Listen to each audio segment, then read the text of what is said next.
Pourquoi base-t-on toujours le choix de nos devoirs sur nos préférences? Si un devoir ne nous permet pas de nous distinguer, nous nous plaignons, nous résistons et nous nous laissons aller. Avez-vous déjà souffert d'un tel état, vous aussi? Ce témoignage d'expérience vous montrera comment corriger votre conception incorrecte de votre devoir et bien le faire.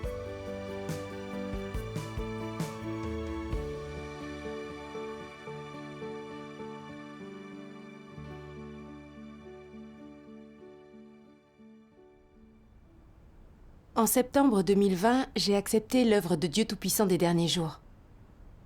Après ça, j'ai participé à des réunions où je demandais à mes frères et sœurs de m'expliquer tout ce que je ne comprenais pas. J'échangeais aussi activement sur ma compréhension des paroles de Dieu et j'encourageais les autres à échanger aussi. Un jour, la dirigeante de groupe m'a dit « Tu échanges très bien dans les réunions et tu as une bonne compréhension. Voudrais-tu animer des réunions ?» Je n'en croyais pas mes oreilles. Elle voulait que j'anime des réunions? J'en avais envie depuis si longtemps. Depuis que je crois au Seigneur, j'ai toujours envié ceux qui partent prêcher la foi. J'ai même voulu devenir pasteur, pour pouvoir un jour me présenter au pupitre et faire des sermons comme eux pour gagner l'admiration et les louanges des autres. Je n'en revenais pas. Mon rêve se réalisait enfin. J'étais la seule de tous, parmi ceux avec qui je me réunissais, à avoir été choisie pour animer. Et j'ai eu l'impression que j'étais la meilleure de tous. J'avais beaucoup de chance, et j'ai bien sûr accepté sans hésiter. À ce moment-là, j'ai pris la résolution de préparer les réunions à l'avance, de résoudre les problèmes de mes frères et sœurs dès qu'ils se présenteraient. Et si je ne pouvais pas les résoudre, de demander de l'aide à la dirigeante de groupe. Peu de temps après, la dirigeante m'a dit que je faisais du très bon travail et qu'elle avait plus confiance en moi. J'étais si fière. Ensuite, du fait des besoins du travail, la dirigeante d'église, sœur Ivy, m'a chargée de prêcher l'évangile. Ma responsabilité serait d'inviter des gens à venir écouter des sermons. Mais je n'ai pas réussi à l'accepter, car pour moi, prêcher l'évangile était inférieur à animer des réunions. Ceux qui animent sont comme des dirigeants. Cette position me permettait de me distinguer. Alors qu'inviter des gens à écouter des sermons était un travail discret, dans l'ombre, que les autres ne remarqueraient pas. Je me suis plainte intérieurement. Pourquoi m'a-t-on assigné ce travail? Ne suis-je pas assez bonne? Je ne comprenais pas. J'ai même développé un préjugé envers la dirigeante. Elle devait avoir une faible opinion de moi. Elle a échangé avec moi sur le fait que prêcher l'évangile est le mandat de Dieu et un devoir que tout le monde doit accomplir. Après ça, je me suis soumise à contre-cœur. Mais le cœur n'y était plus quand je prêchais l'évangile. Et je voulais toujours recommencer à animer des réunions. Je pensais même que prêcher l'évangile n'était pas assez bien et que je pourrais faire beaucoup mieux en animant des réunions. La dirigeante avait juste nommé les gens en fonction des besoins du travail. Ne pas vouloir prêcher l'évangile, seulement animer des réunions, c'est faire le difficile en matière de devoir et la preuve d'un manque de soumission. Est-ce que tu t'es rendu compte que tu n'étais pas dans le bon état d'esprit? Non. À ce moment-là, je voulais juste animer des réunions. Mais à ma grande surprise, un jour, un dirigeant supérieur m'a dit « J'ai une bonne nouvelle à t'annoncer. Tu as été choisie comme dirigeante d'église. » J'étais abasourdie. Je ne comprenais pas encore la vérité et l'on voulait me confier un rôle aussi important. Mais je savais que c'était l'exaltation de Dieu, alors j'ai accepté. Puis le dirigeant m'a dit que je serais surtout chargée du travail d'évangélisation. En entendant cela, j'ai pensé qu'il s'agissait d'un devoir moins important. J'allais seulement échanger avec ceux qui cherchaient la vérité et non me faire connaître. J'ai commencé à me plaindre et à résister à l'intérieur de moi. Je ne voulais pas de cette responsabilité. Par la suite, en accomplissant mon devoir, je me suis surtout concentrée sur l'animation des réunions et je n'ai accordé que peu d'attention au travail d'évangélisation. Quand un dirigeant supérieur se renseignait sur le travail d'évangélisation, je maîtrisais mal le sujet et je n'avais rien à dire. Ce n'est pas responsable d'accepter un devoir, puis de le rejeter. En effet, diffuser l'évangile est le travail le plus important de la maison de Dieu. Ne pas coopérer dans le travail d'évangélisation est la pire négligence pour un dirigeant. Oui. Je savais que si l'Église n'obtenait pas de bons résultats dans ce travail et que les frères et sœurs ignoraient comment prêcher l'Évangile, c'était à cause de ma négligence. Je m'en suis beaucoup voulu. Plus tard, je me suis ouverte aux dirigeants sur mon état. Nous avons échangé ensemble et discuté de la manière de résoudre la situation. Ils m'ont aussi demandé de me concentrer davantage sur le travail d'évangélisation. Je me sentais si coupable. En tant que dirigeante, j'aurais dû porter un fardeau dans ce travail. Mais je n'avais pas assumé mes responsabilités dans mon devoir, et nous avions donc obtenu de mauvais résultats. Quand j'en ai pris conscience, je m'en suis beaucoup voulu. Au cours d'une réunion, j'ai lu ce passage des paroles de Dieu qui m'a aidé à mieux me comprendre.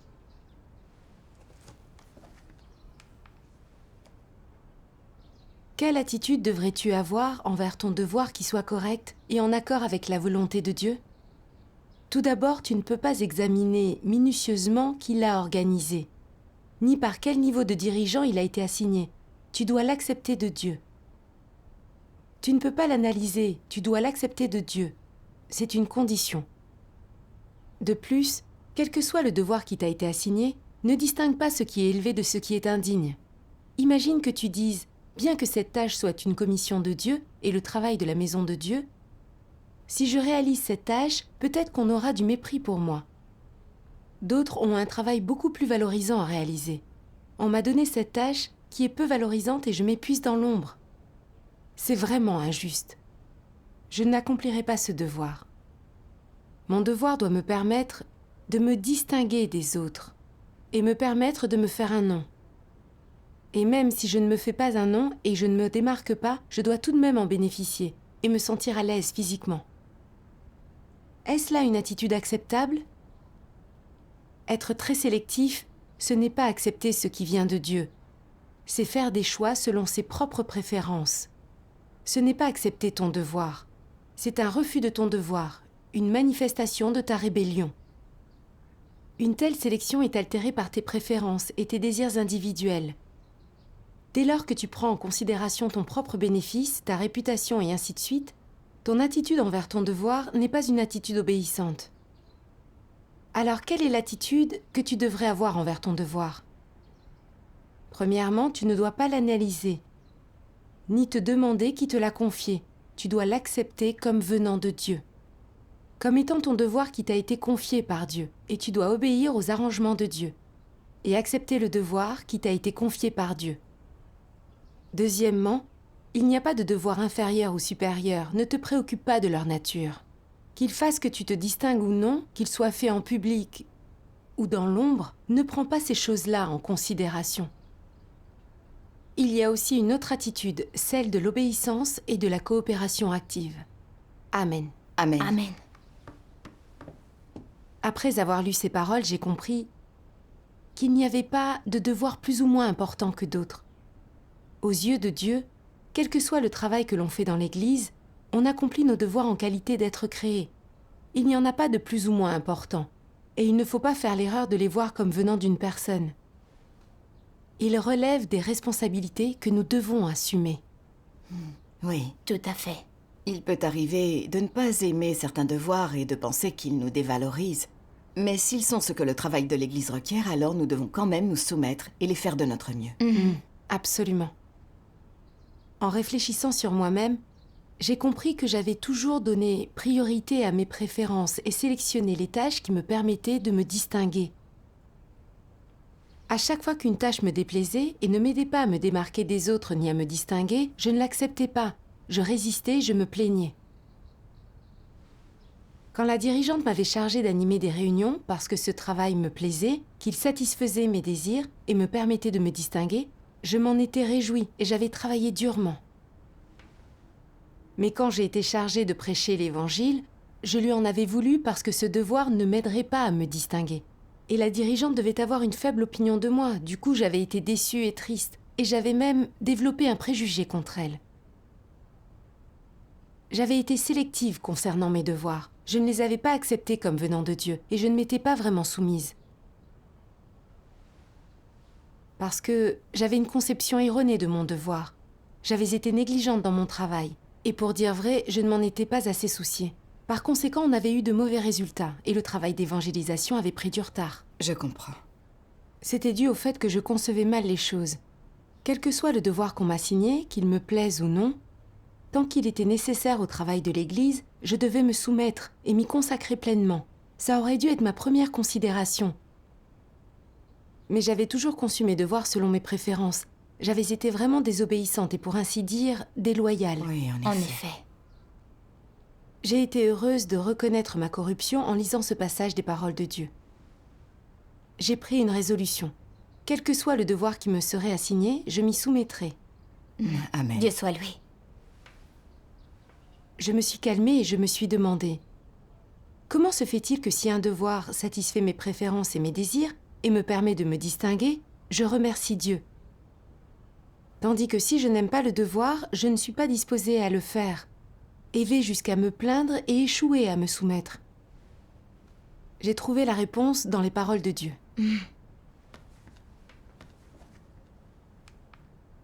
L'attachement des antéchrists à leur statut et à leur prestige va au-delà de celui des gens normaux et fait partie de leur tempérament et de leur essence.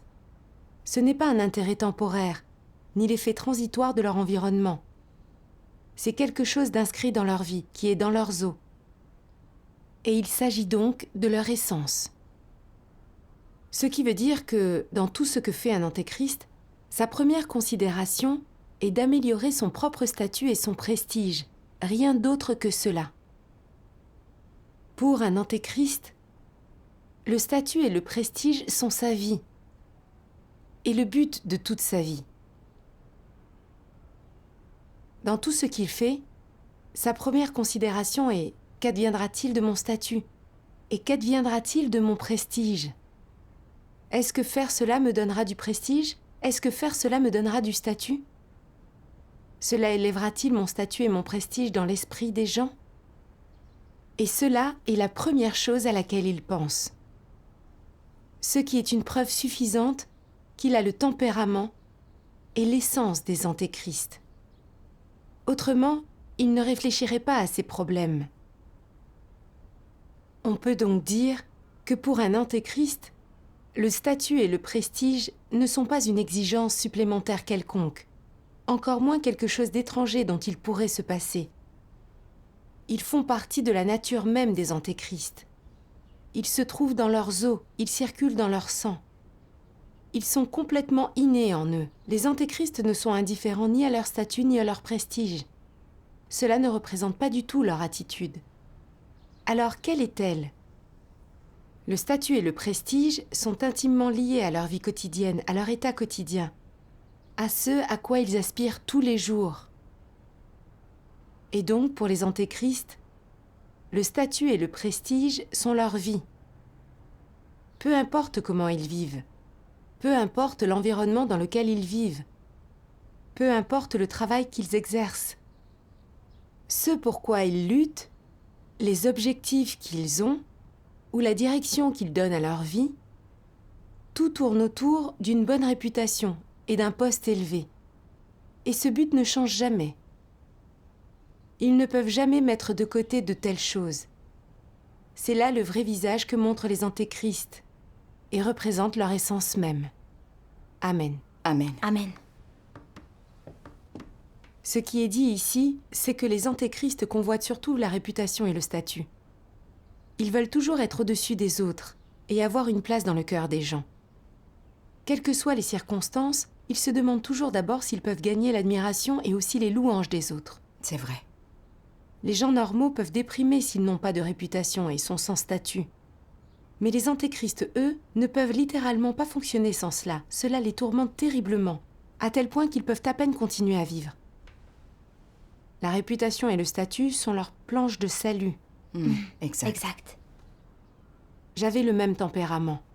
J'avais toujours voulu gagner une réputation, un statut et les louanges des autres. Parmi mes frères et sœurs, j'avais toujours voulu être la préférée de mes parents. Parmi mes amis, j'avais voulu être la plus populaire. À l'école, j'avais voulu gagner l'approbation de mes professeurs. Et en tant que croyante au Seigneur, j'avais voulu être comme les prédicateurs, faire des sermons devant des foules et gagner l'admiration de tous. En acceptant l'œuvre de Dieu dans les derniers jours, j'avais continué à poursuivre la même chose. J'avais pensé qu'en animant des réunions, je pourrais faire mes preuves, gagner les louanges des autres et gagner l'estime des dirigeants. Du coup, quand on m'avait chargée d'animer des réunions, j'avais été ravie. Et j'avais adoré me sentir respectée et louée par tout le monde. Mais prêcher l'Évangile était un devoir discret que personne ne remarquerait. Même si on m'avait donné un titre de dirigeante, je ne l'aurais pas accepté, parce que je pensais que c'était un petit rôle. Et je n'arrêtais pas de me demander quand j'allais recommencer à animer des réunions. Parce que mes désirs n'étaient pas satisfaits, je m'étais mise à faire mon travail de manière superficielle, entraînant de mauvais résultats dans le travail d'évangélisation. Dans le passé, toutes les fois où j'avais prié pour faire de mon mieux n'avaient pas été des prières sincères, ni des prières honnêtes. J'avais trompé Dieu. Je ne faisais mon devoir que pour préserver mon statut et ma réputation, et pour gagner l'admiration des frères et sœurs, mais pas pour satisfaire Dieu. J'avais manifesté mon tempérament d'antéchrist et emprunté un chemin de résistance à Dieu. Grâce à ton échange, j'ai appris que poursuivre le statut, c'est s'engager sur un chemin de résistance à Dieu. Oui. Dieu déteste que les gens poursuivent le statut. Ce n'est pas un bon chemin. C'est vrai. Quand j'en ai pris conscience, j'ai eu très peur. C'était très dangereux. J'ai commencé à prier Dieu en silence. Oh Dieu, je suis dans une situation très dangereuse. J'ai recherché la réputation et le statut en empruntant le mauvais chemin. Je suis prête à me repentir. Accorde-moi ton salut. Amen. Amen. Dans une réunion, j'ai lu ce passage de la parole de Dieu, qui m'a aidé à corriger ma perception erronée du travail d'évangélisation.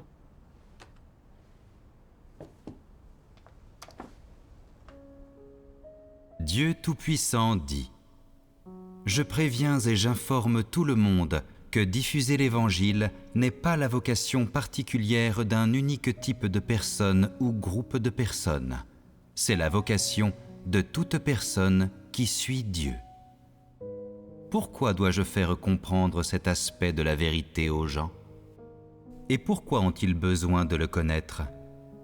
Parce que prêcher l'Évangile est la mission et la vocation que chaque être créé et chaque disciple de Dieu, jeune ou vieux, homme ou femme, doit accepter. Si cette mission t'incombe et exige de toi que tu te dépenses, que tu paies un prix, et même que tu offres ta vie, que dois-tu faire ? Tu dois l'accepter, comme tu es tenu de le faire. C'est la vérité, et c'est ce que tu dois comprendre. Il ne s'agit pas d'un simple élément de doctrine, c'est la vérité. Et qu'est-ce qui fait que c'est la vérité ?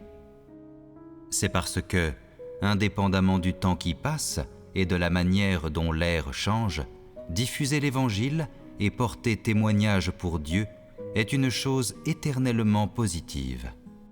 Sa signification et sa valeur sont immuables. Cela ne change pas au fil du temps, ni selon le lieu géographique. Cela existe éternellement, et c'est ce que devrait accepter et mettre en pratique chaque être créé. C'est la vérité éternelle. Certains disent « Je n'accomplis pas le devoir d'évangélisation ». Quoi qu'il en soit, la vérité de l'évangélisation est quelque chose qu'on doit comprendre. Comme c'est une vérité dans le royaume des visions, tous les croyants en Dieu doivent la comprendre. C'est une chose qui enracine la foi en Dieu et c'est bénéfique à l'entrée dans la vie. En outre, tu auras des interactions avec des incroyants, quel que soit ton devoir. Tu as donc la responsabilité de diffuser l'Évangile. Une fois que tu auras compris la vérité sur l'évangélisation, tu sauras ceci au fond de toi. Prêcher la nouvelle œuvre de Dieu et prêcher l'Évangile de son œuvre pour sauver les gens est ma vocation, indépendamment du lieu et du temps, indépendamment de ma position, de mon rôle et du devoir que j'accomplis en ce moment, j'ai l'obligation d'aller répandre la bonne nouvelle de la nouvelle œuvre de Dieu. C'est le devoir qui m'incombe de la transmettre dès que j'en ai la possibilité ou que j'ai du temps libre. Ces pensées sont-elles les pensées actuelles de la plupart des gens ? Que pense la plupart des gens ? J'ai en ce moment un certain devoir à accomplir. Je m'occupe d'étudier et d'approfondir un métier ou une spécialisation en particulier. Donc, diffuser l'Évangile n'a rien à voir du tout avec moi. Quel genre d'attitude est cela ? C'est une attitude de fuite devant ses responsabilités et sa mission, et c'est une attitude négative. Et une telle personne n'est pas attentive à la volonté de Dieu et lui désobéit. Qui que tu sois, si tu n'as pas la charge de diffuser l'Évangile, n'affiches-tu pas là un manque de conscience et de raison ? Si tu n'es pas vigoureux ni proactif pour coopérer, assumer ta responsabilité et te soumettre, alors tu ne réagis que négativement et passivement. C'est une attitude que tu ne dois pas adopter. Quel que soit le devoir auquel tu te consacres, et quel que soit le métier ou la spécialité que ton devoir met en jeu, l'un des aspects les plus importants de tous les fruits de ton travail est la capacité de diffuser l'Évangile de l'œuvre de Dieu pour sauver l'humanité et d'en porter témoignage. C'est là le minimum que doit faire un être créé. Amen. Amen. Amen. Après les avoir lus, j'ai pleuré. Je me sentais si coupable. Ces paroles de Dieu m'ont clairement montré que prêcher l'Évangile était le mandat de Dieu, et le devoir et la mission incontournable de tout le monde. Dans l'Église, quel que soit notre devoir, notre but ultime est le même, prêcher l'Évangile de Dieu. Amen. C'est vrai. Mais pour ma part, je n'aimais pas prêcher l'Évangile, et j'avais même pensé à tort que le travail d'évangélisation n'était pas pour moi. J'avais pensé que tant que j'animais des réunions et j'abreuvais les frères et sœurs, j'accomplissais mon devoir et satisfaisais Dieu. En fait, je n'avais pas mesuré l'importance du travail d'évangélisation. En effet. En effet. Je n'ai compris qu'à ce moment-là que diffuser l'Évangile était l'intention urgente de Dieu. Le travail d'évangélisation vise à sauver l'humanité. Il s'agit de témoigner directement de Dieu, de permettre aux gens de comprendre son œuvre et de retourner devant lui pour être sauvés. C'est un travail qui a vraiment du sens. Tout à fait. Mais je n'avais pas eu envie de témoigner de Dieu. Et je n'avais pas porté le moindre fardeau dans mon devoir. Quand la dirigeante m'avait chargée de prêcher l'Évangile, j'avais même résisté, j'avais rejeté et fui ma responsabilité. J'ai tellement manqué de conscience et de rationalité. Si personne ne m'avait invité à écouter des sermons, n'avait prêché l'Évangile ou témoigné de Dieu devant moi, je n'aurais jamais entendu la voix de Dieu, ni eu l'occasion d'accepter l'œuvre de Dieu Tout-Puissant dans les derniers jours. Non. C'est vrai. Si je ne pouvais pas participer à la diffusion de l'Évangile et me montrer négligente en délaissant mon devoir, Dieu n'allait pas me considérer comme croyant en lui et sa disciple, mais comme manquant de conscience et d'humanité. J'avais esquivé et rejeté mes responsabilités d'évangélisation. J'avais voulu abandonner le travail d'évangélisation pour pouvoir animer des réunions. En y repensant, c'était une grosse erreur. Oui. Vraiment. J'ai remercié Dieu Tout-Puissant de m'avoir aidé à comprendre cet aspect de la vérité et à reconnaître ma corruption. J'étais prête à me repentir. Et quel que soit le travail qui me serait assigné, je prêcherai l'Évangile. Dieu soit loué. Dieu soit loué. J'ai trouvé ton échange vraiment très émouvant. Autrefois, je ne mesurais pas à quel point j'étais négligente dans la diffusion de l'Évangile. Quand j'y repense, je me sens vraiment coupable. Prêcher l'Évangile et sauver des gens est un travail si important, mais j'étais irresponsable et j'ai traité la vie des gens avec légèreté. J'ai vraiment manqué de conscience. À l'avenir, je prêcherai l'Évangile du mieux possible. Dieu soit loué. Dieu soit loué. Après ça, je me suis concentrée sur l'évangélisation.